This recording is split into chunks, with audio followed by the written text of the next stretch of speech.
Makindye East kye kimu ku bitundu bya Kampala ebyenkize ennyo anti esuza abantu bangi abawejjere kyokka era erina ekitundu ekinene ekisuza bannaggwadda mu bitundu nga Muyenga, Bunga ne Buziga era eweza omuwendo gw'abalonzi abakunukkiriza emitwalo 11. Wadde omuwendo gw'abeesimbyewo guli waggulu mu buli kitundu mu Makindye East kisusse anti abavuganya ku kifo ky'obubaka bwa palamenti bali 22 okuli owa NRM Judith Nwabine, Ali Nganda Mulyanyama muna NUP, Mike Mabike owa DF n'abalala. Abantu abawangalira mu kitundu kino bagamba nti ku mulundi guno bakugoberera busobozi nga balonda abakulembeze baabwe so sirangi za kibiina kyonna. Nze mu byobufuzi nze mpagira muntu mukozi kubanga nyiza okuwagira ow'ekibiina kyange nga tagenda kukola aye nefiiriza omukisa omuntu omukozi yatatasobola okukolera. Ku bantu 22 abeesowoddeyo okuli Ali Nganda Mulyanyama akutte bendera ya NUP era abadde meya w'eggombolola y'e Makindye ng'agamba nti obuweereza bw'akoze mu kifo ky'abadde nga meya w'eggombolola akakasa bannamakindye tebatoma era nga bakyetaaga obuweereza bwe.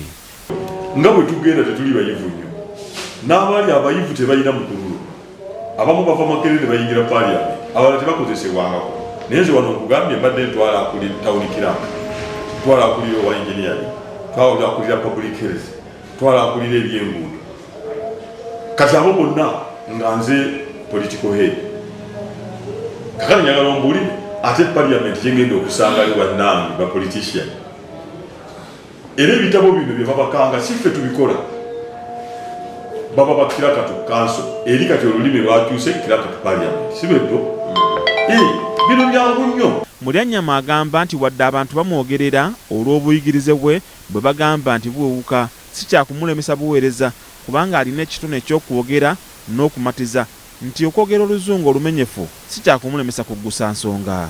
Nze soogera luzungu nga lwambidde oba mmawo naye aboogedde oluzungu bajjeeyo ki nina olwange olwayumeeya olugjayo message era emirimu egyange nze gye neesunga gigenda kuba kubanga obudde mbulina olaba mbadde nfuna obwaloko gavumenti naye okuteesa ku Monday paka Friday era ojja kundaba mu komiti ate nekufula ojja kuyimirira kubanga nze Katonda yansikiriza ntegeera obunafu bwange Ssenyonya ajja kumbeera wano nga wano Lugongoya nga wali naluyima ate ekiri mu Parliament mwaje kantegeeze terefayina okuteesa is an art si ati ono webifaananyi kiri kikwambala teri yabalina okuteesa mu Luganda n'alima n'okwogera mu kyakyo oba muziki oba mulumbe okuteesa ati newezuba luzungu eddakiika 2 zimmala okuggusa mesegi yange.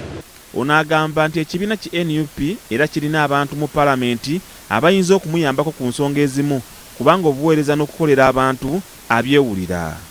Ekirungi manifesito yange eya NOP ennyonnyola bulungi ku poliisi ezigenda okukolebwa. Nze nga mmeeya okugyako emirimu gya community gy'Uganda gyensinga okutegeera bannamakindye East ate nze sebaliko nakwesunga ekisooka bannange bagamba kola nze nkola bo bakwogerako bwogezi. Ye Mike Mabike Senninde eyakiikirirako ekitundu kino mu palamenti nga yakwatidde Democratic Front bendera agamba nti palamenti si yakugezesa era yasobola okuwa abantu eddoboozi erituukiridde.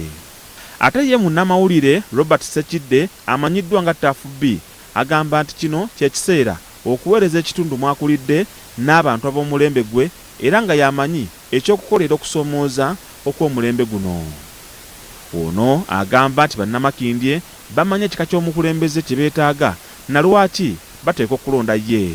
Senge yetu bannabitone ne bannamawulire abakola emirimu mu abantu bazimba nnyo enkolagana naffe ne waba akulonze kuwa MP oli approachable bw'anaaba alina kyayagala okuyisaawo ajja kwanguya okutuukirira ekitali ku muteeketeeke mwambala masuuti looya Dr. Professor bamutiisa amaaso. Ye Francis Lubega abadde munnamawulire wa palamenti agamba nti abantu b'e Makindye East bafunye omuntu abadde mu palamenti ng'alondoola ebigenda mu maaso era amanyi waalina okukwata okutuusa obuweereza eri abantu. Ensi eno bwebanga yakukyusibwa n'abantu okufuna obuweereza tulina okusooka ne tweggyako abakulembeze bannakigwanyizi abeeyagaliza.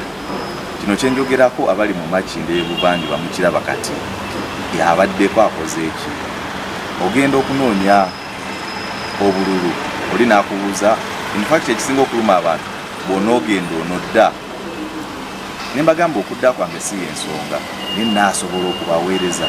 Lubega agamba okusoomoozebwa kw'ebyenjigiriza, ebyobulamu n'ebbula ly'emirimu mu bavubuka kwatandikira. Sigenda kuteeka tafaali matafaali gabaziika, olemeddwa okugula panado w'20,000 ate nkuteerewo ambulance bona tukojjagala. Amaya bakabasinga bagamba nti yeyo jagala gende wagundi teeka amafuta g5 kati mba ntegeera kati kyetwetaaga ye health center. Obuzibu obuli ku gavumenti bwe kutandika kati fe abantu bomakinenze kyembasa kiri kimu bwe munneesiga nja kuzimba health center. Ekitundu kino kye kimu ku ebyo ebiza bitobeka ebibiina by'obufuzi bwe kituuka ku kulonda omubaka wa paalamenti, akabonero akalaga nti abasinga batunuulira busobozi. Ekitundu kino kyakiikirirwako omugenzi John Semana Kizito ku kaadi ya DP, Mike Mabikke nga naye yali ku kaadi ya DP, omulangira John Simbwa nga wa NRM, Ibrahim Kasozi muna FDC ne Derek Nyeko owa NUP atazeemu kuvuganya ku mulundi guno. Richard Mwanje ne Robert Mwanje, BBS Telefayina agesigika.